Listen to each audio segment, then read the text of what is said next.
Hello, and welcome to another episode of the Sim Sundays podcast. I'm joined by George Morgan and Random Call Sign as ever. And this week, there is only one news story to discuss, and it is Potatona. Yes, and rain.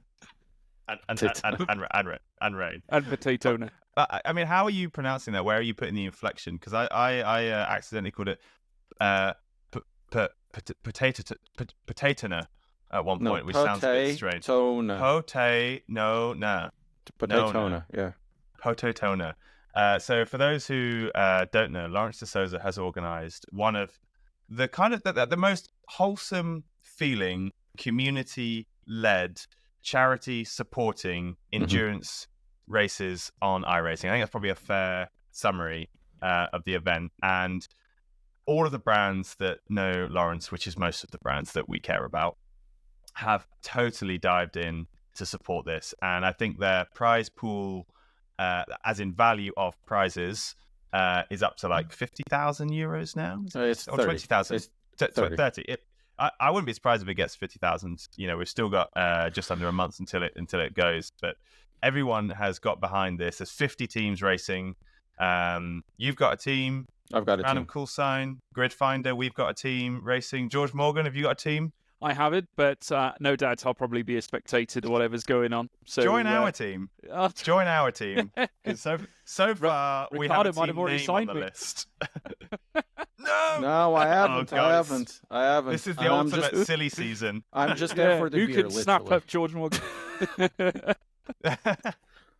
I'll open some dear. cans of Guinness after my stint. That'll work. So if you haven't heard of the Potatona event by Lawrence de Souza and the Potato Nation, make sure you go and check that out. It's whether you're an iRacer or not, you should definitely watch it because Lawrence is incredible. His community is absolutely amazing. They always turn up en masse to the Sim Racing Expo and do crazy event. They're always wearing T-shirts of him. Basically, Lawrence is kind of like a demigod in that Discord, and there are just endless GIFs, memes, videos of Lawrence. But anyway, so you need to get involved in that race, either by donating and or watching. So that's our top. We'll say that's our top line news story for this week. But also, I think iRacing is doing an update or something. Yeah, I've heard that's him. I don't know iRacing. A subtle update. Yeah, it's something about It's very subtle. It flew under the radar. Yes. Very much under the radar. Okay, come on, give us the. We have alluded to this before, like quite a lot, but now we've got a lot more detail.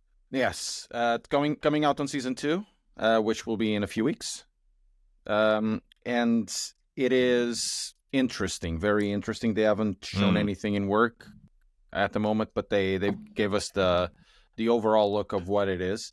Dynamic weather with dynamic wet lines, so it interacts very well with their dynamic track. It's more like of a physical-based approach, it kind of seems, than it is generally a shader's approach that tends to be the norm.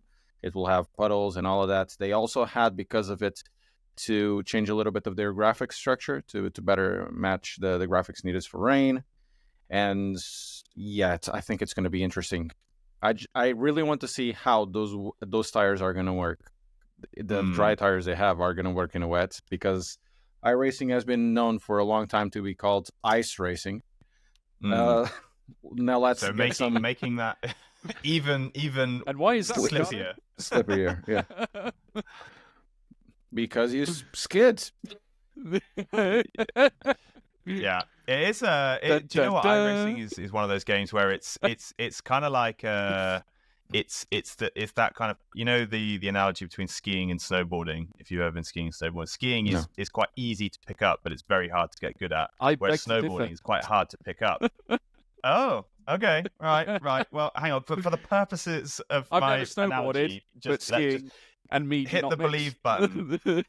Okay, well there you go. You're an anomaly. You're the exception that proves the rule. For God's sake, George. I'm sorry. Ruined it. Anyway, the point is, iRacing is quite tough to pick up, I think, especially at the beginning. Like even the Mazdas, I remember the Mazdas, like the first time I went on iRacing, it took me hours to be able to string 3, 4, 5 laps together without spinning, losing control on iRacing. So, but once you get it right and you start to string those laps together, it feels so rewarding. But you've really got to kind of get over the crest, if you like, of that like struggle curve, let's call it. For me, it's always been awkward. No matter how many laps I put into it, but it has been getting better since the last couple of years. They changed something everybody was saying, "Oh, this is really good," into something that is not what iRacing had before, which is apparently better. It took me time. It took me time to adapt to it. I mean, when the Mazdas when I first started, I remember my first day on iRacing like it was yesterday.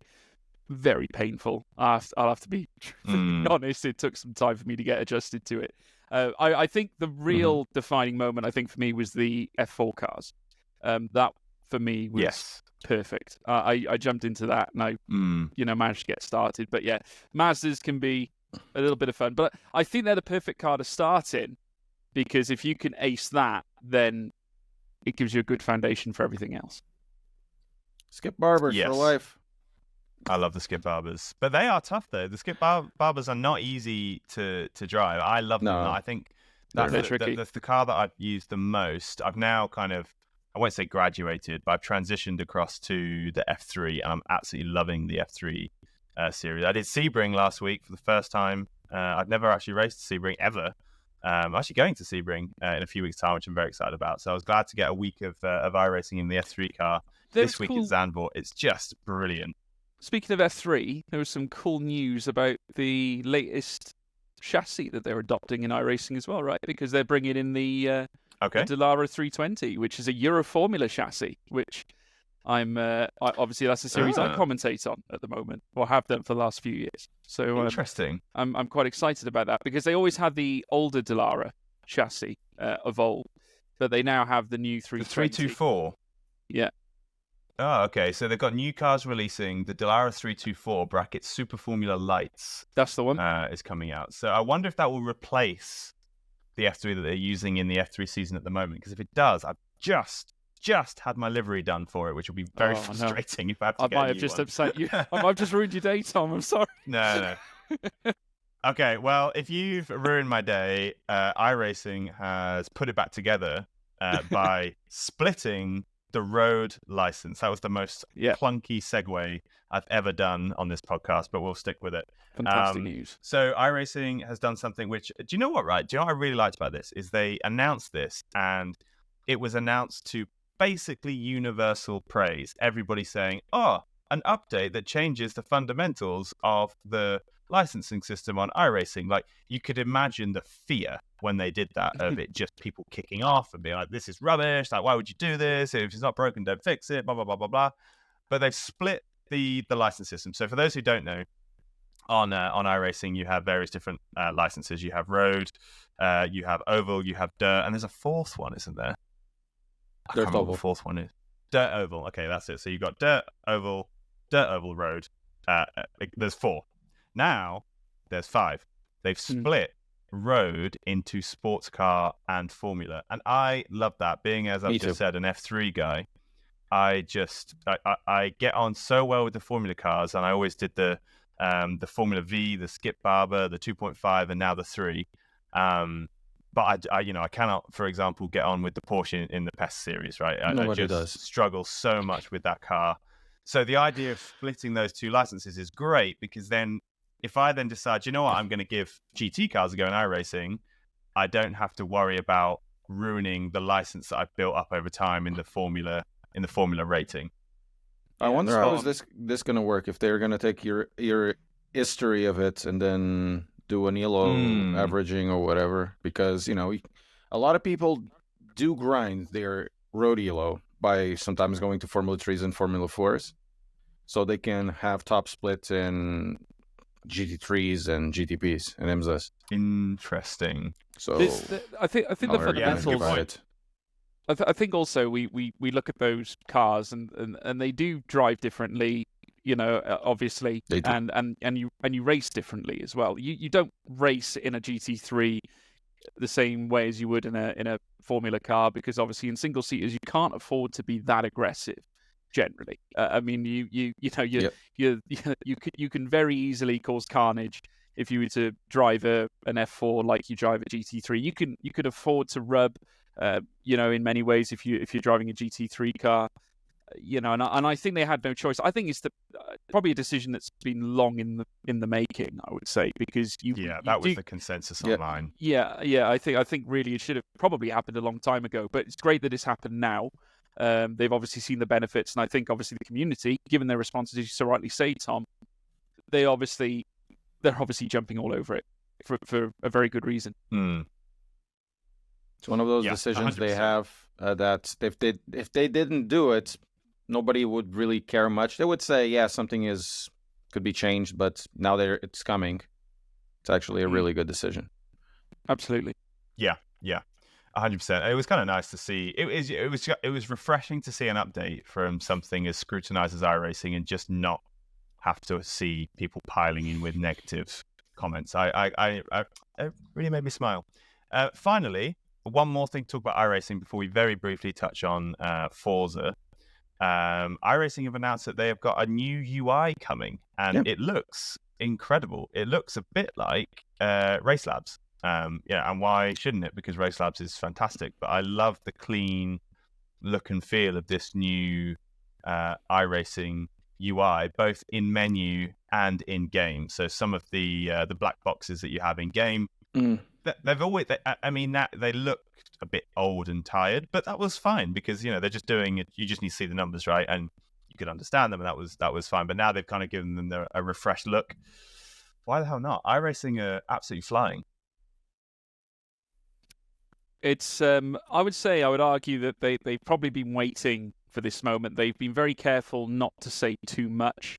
Been a lot of talk of delays with the whole rain scenario. Like, I don't think anyone really predicted it was going to come out as soon as it had done, because everything we'd heard up to now has been kind of, well, you're going to have to wait, guys. You're going to have to, there's going to be delays. Like, I think people, off the back of what we had experienced, probably didn't expect to see that for months, maybe even a year down the line. But now that we're sort of hearing now that it's coming out imminently, I think they were just waiting for the right moment to kind of hit the public with everything and try and, they've really buoyanced off the response, I think. And obviously they've come under a lot of, should we say, battles. I think obviously with the fact that Wrench Sport have now entered the market, there's other competitors, other people now flying in, looking to try and challenge, should we say, their plot, should we say.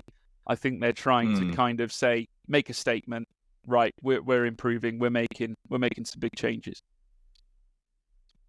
Yeah. And they are definitely making waves. So finally, Forza Motorsport. Now the story, it's not really a story. It's not even a new track, right? But they've just updated the Nordschleife. And whenever you read the stories, it's like Forza Motorsport's Nordschleife hasn't been that good, and it's people have been complaining, and it's it's not the quality of the other games Nordschleifers, and finally, as if it's this huge moment in the game's history, it's done an update to the Nordschleife, and it now looks and feels how it should, and the combined layout is available, and blah blah blah blah blah. I guess my question to you guys is not what you think of there being a relatively minor update to the Forza Motorsport game, but why do we all care so much about Nordschleife in sim racing? I very rarely see people racing it. Because it's 25 euros a lap or 30 a lap. Long story short, that's it. That's basically it. Everybody wants to go there, So it's virtually you can do it. It's a challenge, though, isn't it, Ricardo? I would say. I think as well. Yeah. I think you look at it. It's like when people do Mount Panorama or Mount is it Mount Panorama? Mount Panorama. Yeah, Mount Panorama. When you go to Bathurst, when you take on that challenge, it's a very tricky circuit. Exactly the same as taking on Circuit de la Sarthe as well in many ways. Doing the Le Mans in real life is considered a real stern test. If you can tackle the Nordschleife, you are considered a king amongst men. If you do that in sim racing. Honestly, I think this is why people try to harness it, because it's one of the first videos you'll see on anyone's YouTube channel. we tackle the Nordschleife, so it's kind of a statement. It's a flex, I would say. It's the biggest flex in sim racing. Because it must cost them. It must cost the studios so much. Well, it obviously costs the studios much more to kind of get their Nordschleife right than does any other track, right? Because it's just so much longer, right? That it's basic maths. But you're right. I hadn't really considered that because it kind of sits separately to the other tracks because it's so different. It's so windy. It's so challenging. It's kind of like it's old school. The Nordschleife. Here's a take. The Nordschleife is the Takeshi's Castle of sim racing. Yeah, that's true. That is so good. Yeah. Do you know what I mean? It's like it's almost like a side. It's a side mission in our sim racing lives is to master the Nordschleife. Yeah, and I tell you what, as well, if the actual the constant respawning and restart when you do try and do it as well is like stepping stones. You keep going back, you keep falling in the water, but you keep getting back up and going again. Yeah. Yeah, a bit further each time. Well, on that note, all I have to say is goodbye to you two. And for our listeners, we're about to dive into what was, I'm going to say it, one of my favorite interviews on the podcast. I interviewed yesterday Mr. Darren Cox. Darren Cox, everybody listening to this show, I would bet my mortgage on it, knows his work. Okay, has seen or been involved in some way with one of his crazy ideas. Obviously, he's kind of risen to fame more generally recently through the Gran Turismo film.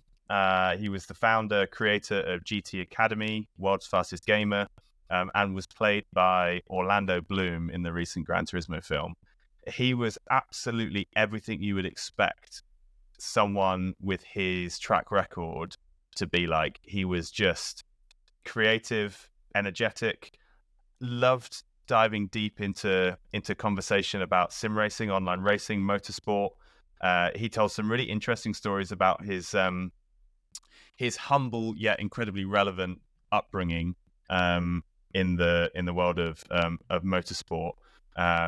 Discussed his hate for corporating when he worked at Nissan.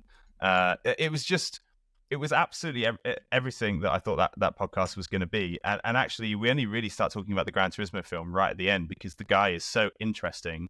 Going through his life in chronological order took a long time. And this is one of our longer episodes. I think it was about an hour and 20, hour and 30.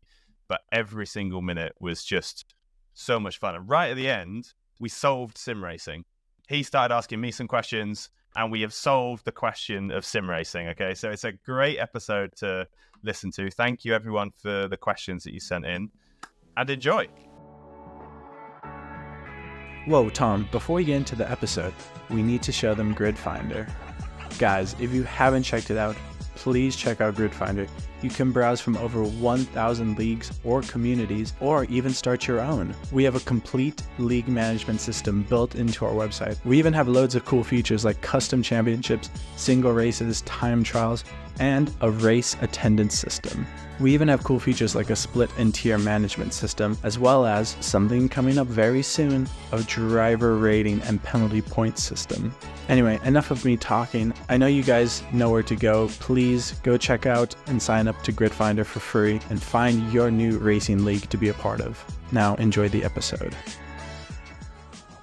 Darren, welcome to the Sim Sundays podcast. It's an absolute pleasure, honor to have you on the show. How are you? Excellent. I'm looking forward to the next however long we've got to talk about sim racing.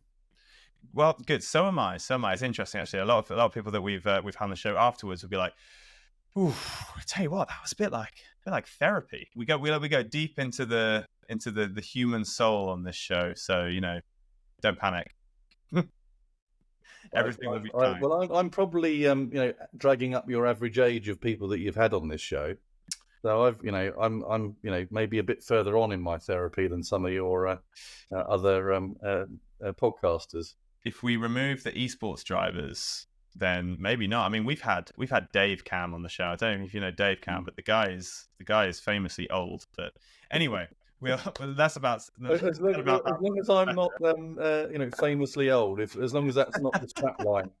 Darren Cox, famously old. Well, I mean, look at that beard. I was just looking at it. I've got greyer suddenly. Silver fox, sir. Silver fox. So every single person listening to our podcast, guaranteed, I'll put my mortgage on it, that they know your work, but they don't necessarily know you. So that's what I'd like to dive into. Some will have seen a portrayal of you in the Gran Turismo film, which we'll come on to, but they don't necessarily know you. And you have built so much of what sim racing is today. You've built what ended up being the catalyst for a lot of the success that sim racing has seen in the last few years. So I'd like to start by diving all the way back to when this started, when Darren Cox became interested in motorsport racing, and then ultimately sim racing and gaming. So I'm going to start with a real cliche podcast question, which is, what is your earliest memory of getting excited about motorsport? I've actually started writing a book, and the second chapter, obviously the first chapter's mentioning about the film because that's obviously what the publishers want, but the second chapter is a quote from David Copperfield about actually no one really cares about what your background is, so get it over nice and short. So I've done this chapter, which is probably a page long when it's written out, which is a very short summary of my childhood, because David Copperfield said actually no one's really that interested. I'll try and remember the quote, but I mean, basically, to answer your first question, how did I get into motorsport? Probably as I was born. You know, my dad was a massive motorsport fan. He was always involved in the automotive industry, if I can put it like that. You know, he always had a desire to race. He did race when, you know, me and my brother were, you know, young, and then later on a little bit older. So, you know, when I was 5, he was at Wimbledon Stadium, which is an oval track in the UK, or used to be, and came third in the British Championships in you know, one of the classes there. You know, there's a picture I'm in my office here, in my office toilet, of him on the podium at that race. My brother was in a pushchair and I was 5, so, you know, that sort of age really. And he was always doing things in the automotive world. He was a stunt driver for The Saint, for example, the TV show, and he was in, you know, old army recreations driving tanks, and, you know, so we had these stories. You know, I remember one day he came home, come and have a look in this back of the trailer, son. He's got a Range Rover with a covered trailer on the back, and in the back's a XJR 12 Le Mans car. I mean, so that's where, you know, that's the way I grew up. He was working for British Leyland press department, and he would go up and down the M1, you know, delivering Jaguars and, you know, all the new Austin Rovers or whatever they were at the time. One day I was with him, day off school, whatever, holidays. He said, "Oh, we're popping to Silverstone, you know, drive off the M1," which wasn't popping back then because the A43 hadn't been built in its current form. We went there, and again, you know, TWR were there with the Jaguar Le Mans cars, but also I think it was Brabham were there testing. We were just wandering through the pit lane, right? You know, back in when you could do that sort of thing, it wasn't, you know, locked down as F1 is today. So just those sort of memories, really. Him racing, him involved. You know, he going off to Le Mans with his friends. I remember, you know, I probably was only about 9 or 10 at the time, like crying my eyes out that why couldn't I go with him and his mates to this jolly jape that was called Le Mans. So yeah, that, I mean, by osmosis, I mean, how could you not enjoy motorsport? And, you know, the other side of it, I'm one of 2. My brother's 5 years younger than me. You know, he's worked for, you know, he's won the World Touring Car Championship as a mechanic, went into Formula One. He's worked for Williams, Mercedes. He's now at Red Bull. So yeah, it's sort of in our DNA. And I had a mum as well. She hated motor racing. So a well-balanced childhood.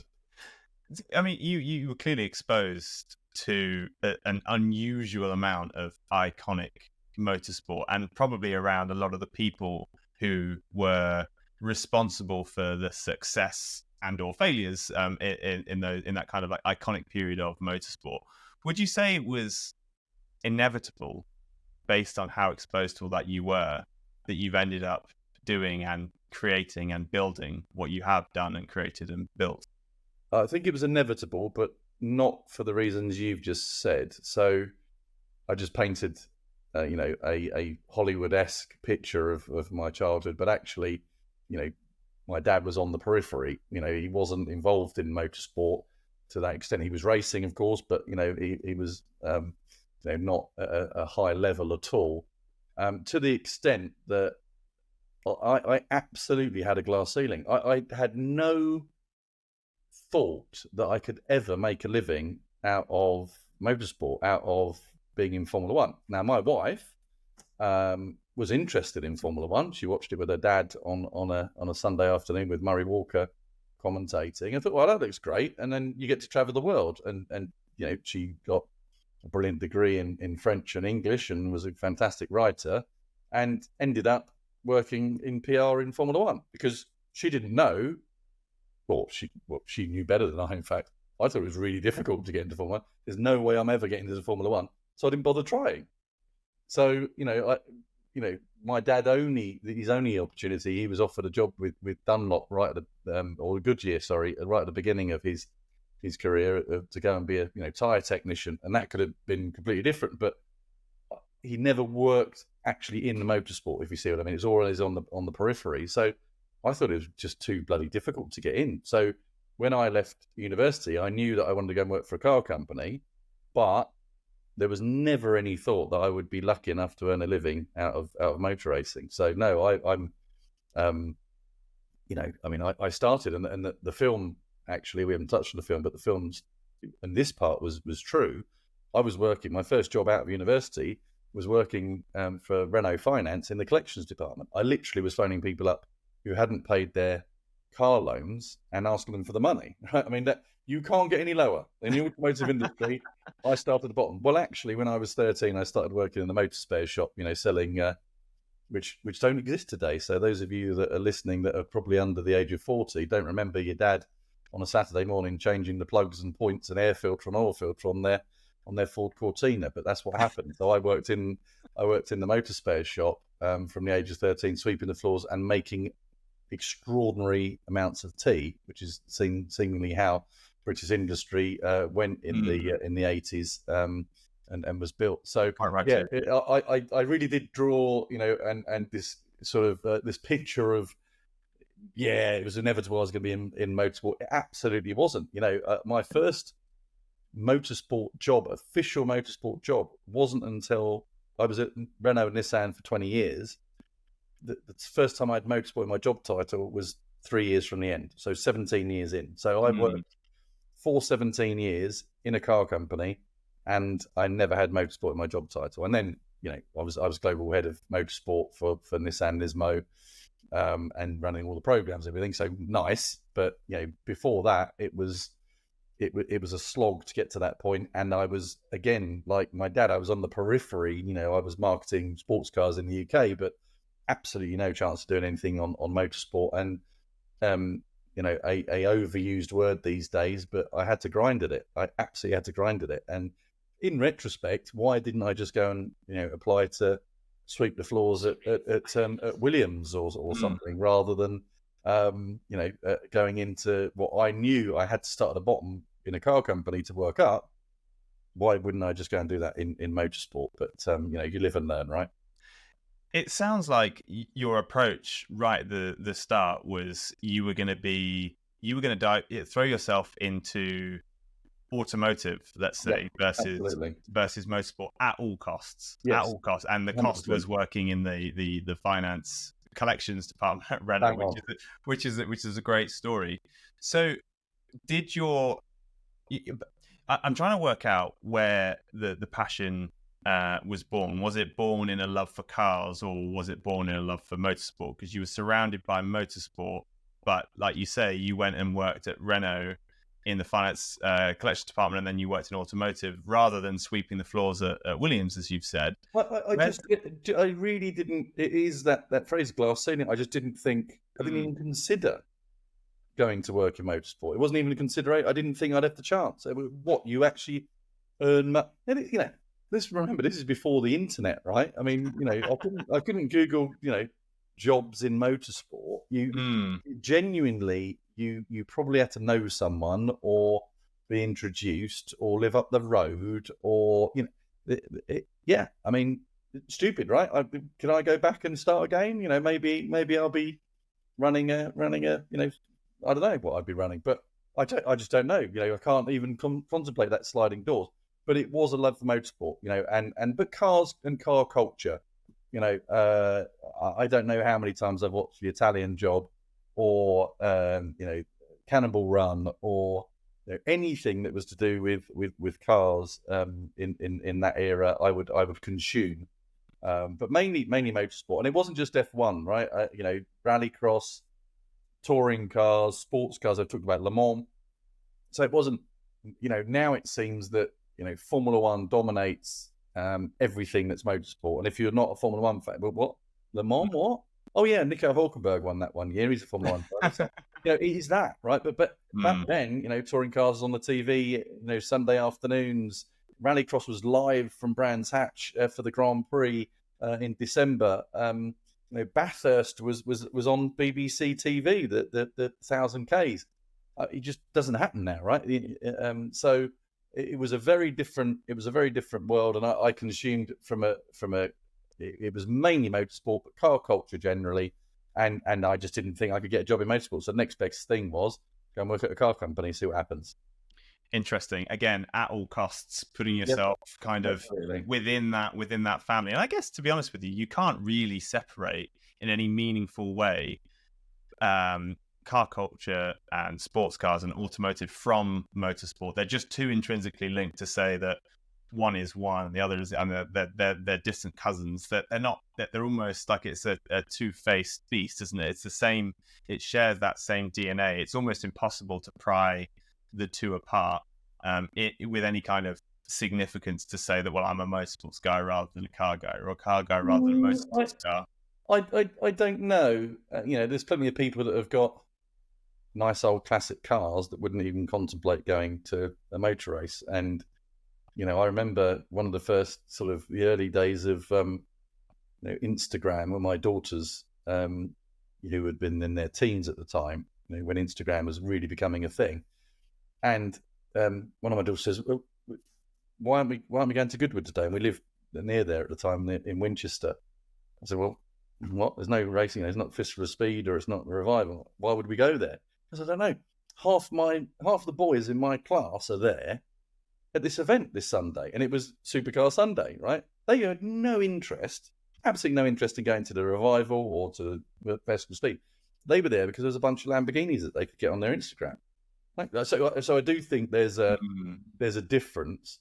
But what's interesting, and I was just on a call this morning with someone who, massive car collector, never really got into motorsport, started doing track days, and it's the gateway drug, right? And then suddenly they're in, and it's all about motorsport, and they want to go to the F1, they want to be in the paddock, they want to have a sports car team.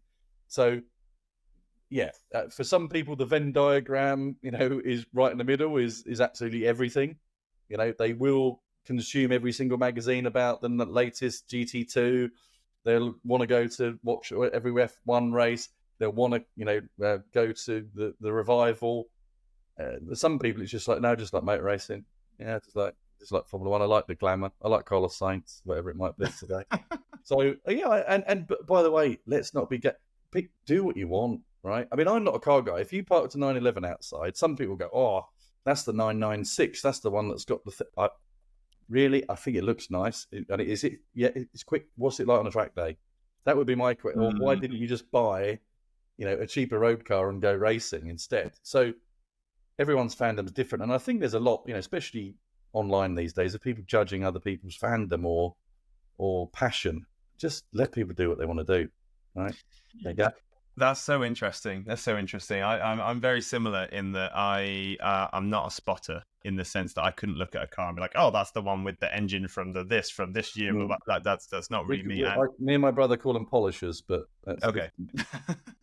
But and I had the same approach to you, is that I would far rather go and spend £12,000 on a Mazda that I can take around Donington or Cadwell and have a lot of fun in, right? But I don't know. There's something about that shared DNA between people that love motorsports, watching cars, and those who are big into car culture. And you kind of just summed it up there when you said that there's somebody you speak to this morning who drives sports cars that as soon as he got on the track, all of a sudden understood the kind of the why, felt the heart of the thing. You know, why do we build fast cars? Well, you take it out on a track and all of a sudden you feel it and you go, now I get it. Now I get what this is all about. I kind of, most of the questions that I've queued up are really about. There were some questions. People actually bothered to ask questions. That's good. We got a lot of questions. Some are mine, but most of them have come in from people that follow us on Instagram and Twitter, or people that are in our Discord. Obviously, when we announced that you were coming on the show, we were inundated with questions, so I kind of peppered them in, and I'm going to quote them. Very kind of you to say so, even if it's not true. No, yeah, actually, they're all from me. I just had to come up with these different names. People, with different names. Oh, yeah. So Dave from Silverton, yeah. Dave again. So a lot of the questions, understandably, they're about the film and about GT Academy, but I don't really want to skip across the 20 years where you worked in automotive, because something that strikes me. We can't, because the idea for GT Academy was nearly 20 years ago. Precisely. 2005. I should find out the date. I should find out the exact date, and I shall have that's 19 years this year, of course. But yeah, maybe next year we should have a celebration. An anniversary. 20 years would be the idea. You absolutely should. But of course, I'm not the only one that had that idea. Many, many, many people had that idea before and since. But it's not about just the idea. It's about making it work, using that word again, grind. And, anyway, we can get into that. So, yes. Well, one thing, when people talk about how do you get into, my first memory of again, a lot of your listeners will, not even, they'd have to Google this stuff. We played racing games on, Spectrums and Acorn Electrons and Commodore 64s, right? But actually, mainly I was shooting up games at that point on at home. My earliest memory of, let's call it digital racing or sim racing, absolutely not sim racing, was Daytona, the arcade machine. Mm-hmm. Absolutely, going to London. I lived just outside London. Going to London and going to the Trocadero, as it was then. Putting it was probably 50p, and racing against my mates on Daytona. Absolutely, just the best. To the extent, I'm very lucky. I've actually got a twin set of Daytona arcade machines. That's very cool. Which I'm very lucky to have. But that was my initial thing, right? You talk about car culture. It was that, just going into London, playing on an arcade machine and not playing on Street Fighter, but playing on Daytona. But what were the tire models like? What was the wear, the degradation? That's what we need. That's what we need to know about Daytona. I want to know the physics model behind it. Anyone that played it knows it's just changed down for the last corner. Change down once for the last corner, back up again. That's it. On the oval. So something that strikes me about your career is, and especially in recent years, is that there's an intensely fierce element of entrepreneurship about everything that you do. There's a real drive for innovation. There's like a hunger to do something people haven't done before. Now, you worked 20 years in automotive and at Nissan.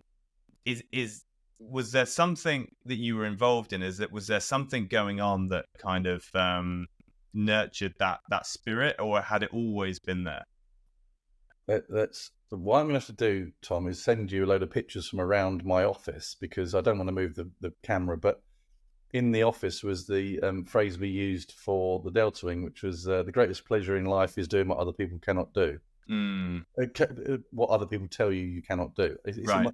It's another one in my downstairs, or not in my downstairs, in my office toilet, right? So, and next to me here, which again I'll take a picture of and send it to you, is a picture of my dad's racing car, his Mini that he raced in, and all around the bits. I've got for some strange reason I've got the rear wing of a GT3 GTR there. So yeah, and if anyone can read, no, it's not in shot. That's good. There's nothing motorsport related. There's some words from a a very famous song there, which my wife keeps telling me to take down in case I have visitors in the office, which has got some exceedingly rude words in there from Rage Against the Machine. So Nice. maybe I could tell you off camera those words. Send me all of these and we'll put them in the Discord. Well, there we go, we will. But I don't know is the answer. And only recently, what's been brilliant about the film is, and I am going to answer your question at some point, what's been brilliant about the film is the opportunity to have a retrospective,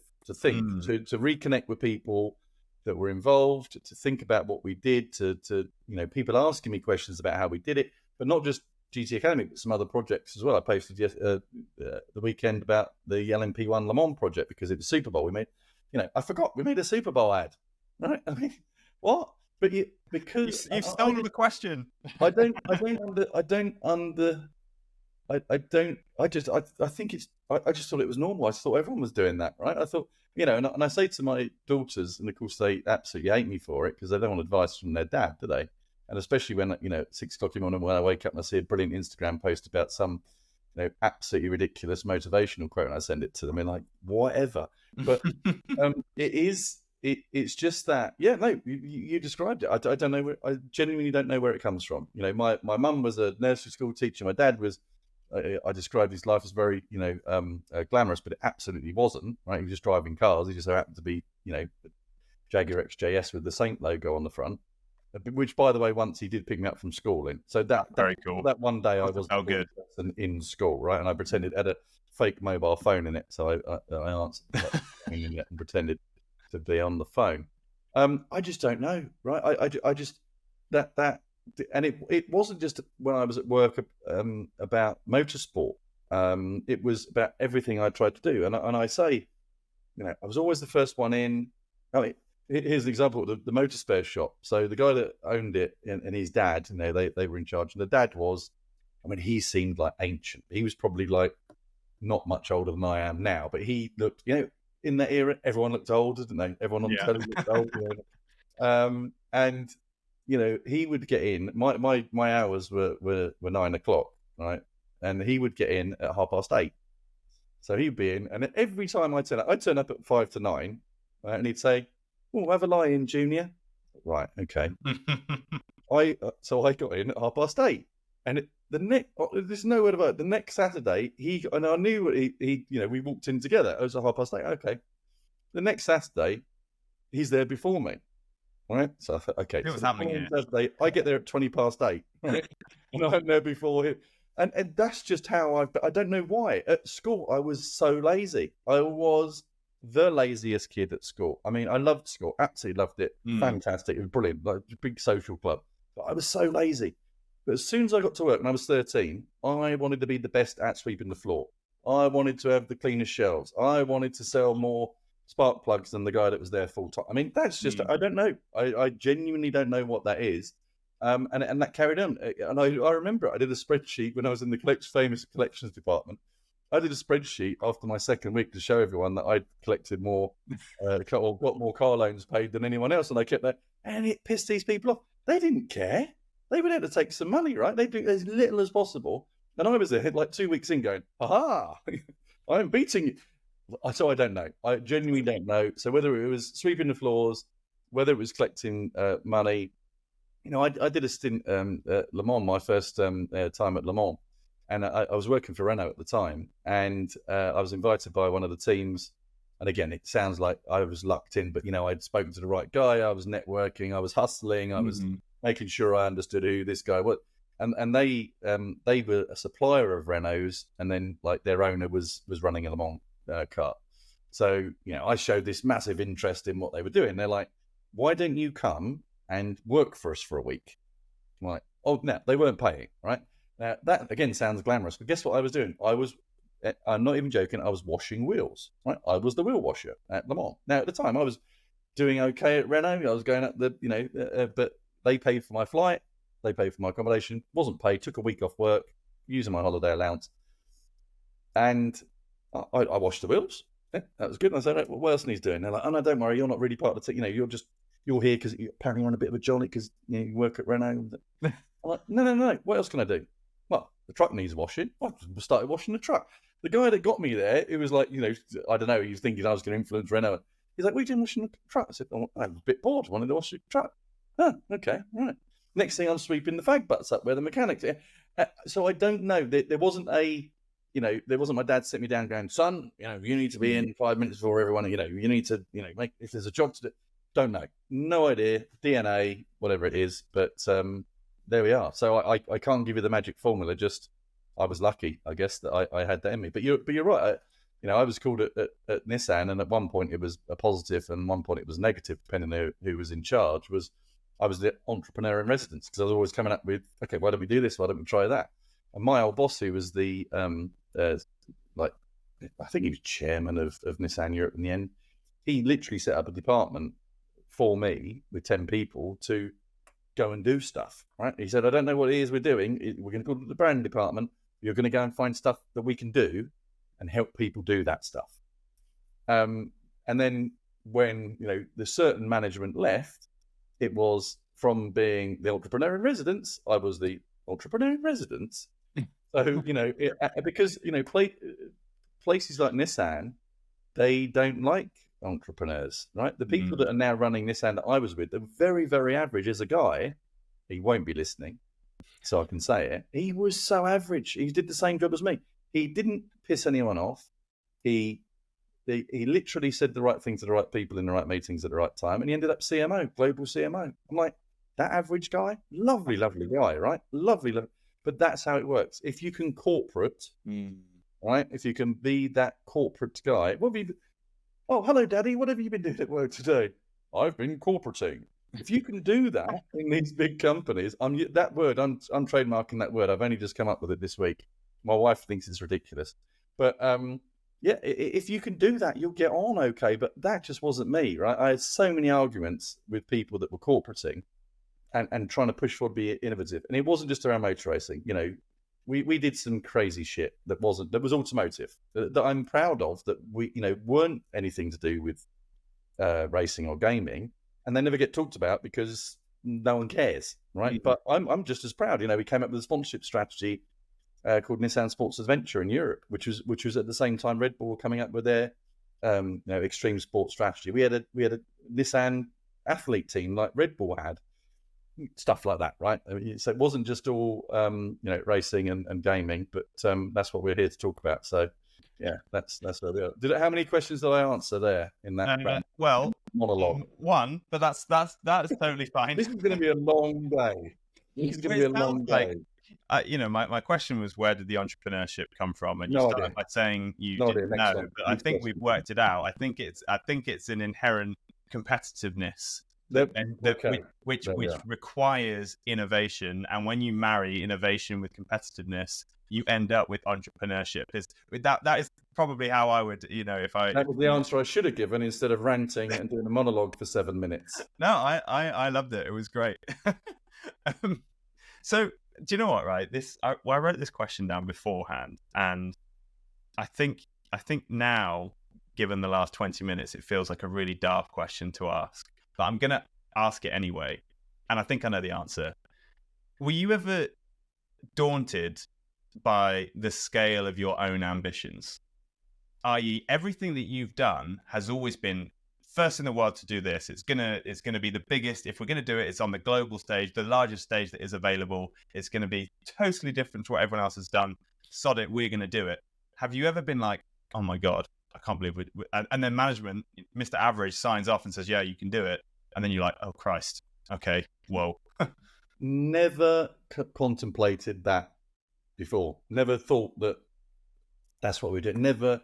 The only time I've been really pissed off when things didn't get signed off. I can remember where I was when I was told that GT Academy wasn't signed off on each occasion.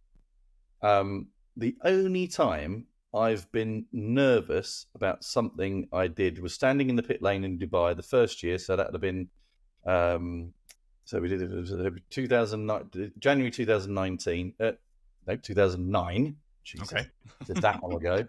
And Luke, we come up with a stupid idea, put a game in racing car. and he'd done brilliantly, right, in his training. But then he's rolling out the pit lane at Dubai, which is a bit different to rolling out the pit lane at Cadwell Park or Snetterton, amongst all these other fast cars, proper drivers. And I think, what have I done here? What have I done? And the film portrays my effort in this space as a career booster for me, right? As a way to get up the corporate ladder. I was doing really well, right? I was okay. I was going to be, at some point, very senior, at least in Europe. And I ended up being reasonably senior in Europe before I left. But I never used it as a career thing. It was the right thing to do, right? And but that moment, so all these risks I was taking, I didn't really think of it. Just giving you the example of Mr. Corporate. But that's how I'm like, and it wasn't because of my career. It was like, is this going to work? Is he going to be? Is he going to be okay? So yeah, no. But I've never thought, this is a world's first. It was just, this is a really good idea. Let's just crack on with it.